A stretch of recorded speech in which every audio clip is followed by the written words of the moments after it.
My name is Yvonne Gougelet, and today I'm dressed up as America, or my symbolic gesture of America. I'm here for the revolution, for the global revolution. It is happening right now. We're in Zuccotti Park, which is on the corner of Liberty and Broadway, just down the street from the World Trade Center, Ground Zero.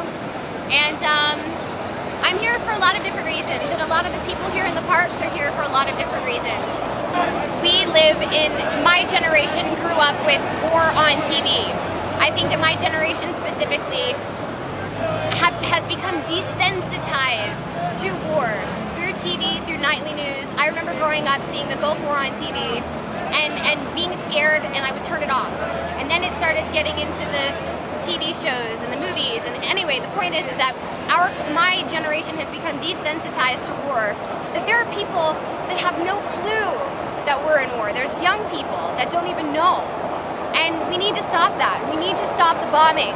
We need to stop the innocent slaughtering of people around the world. Wherever there's a bomb, let's put it down. It's a really, really, really big wish. But if we all hold hands, it can happen.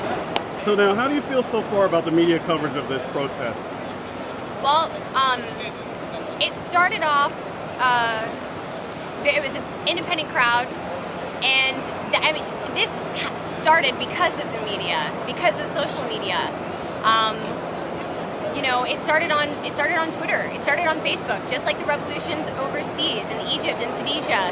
It all started with a tweet, with a Facebook status update. Let's start a revolution. So the media was very independent the first couple of days, and unfortunately, the more violence there is at the protest, the more media coverage. So there were about 80 arrests on Saturday, and they were incredibly violent. And Monday morning, a ton of media coverage. So today has been an incredible day. Fox News has been here for hours, ABC, NBC, the Associated Press. So we're finally getting the message across that Americans are not happy with war.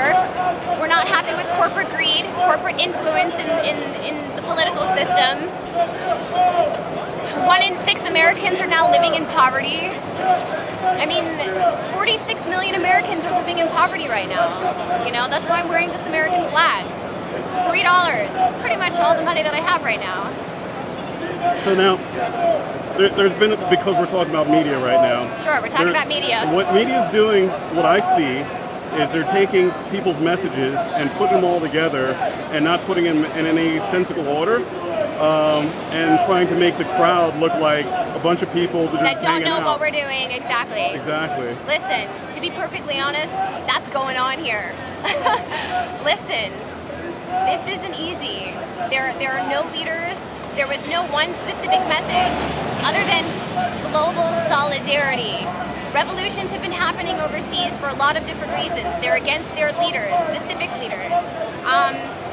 Like in India, they were starving themselves against corruption. That's what their movement was. They started a nonviolent protest of starvation against the term corruption, And in a way, that's what we're here for too. So corruption it's a very broad term and very hard to pinpoint. But if you want to talk specifics, we could talk specifics. So one thing that we all keep coming back to is corporate personhood, the rights of corporations. At the end of the day, if you go back in history, corporations used to only be in existence for a short amount of time. To build a bridge, CEOs would come together, put their money together, form a corporation, and it would last about 20 years. Then over time, they started lasting longer and longer and longer, and now it's a big disaster, and it's all about profit.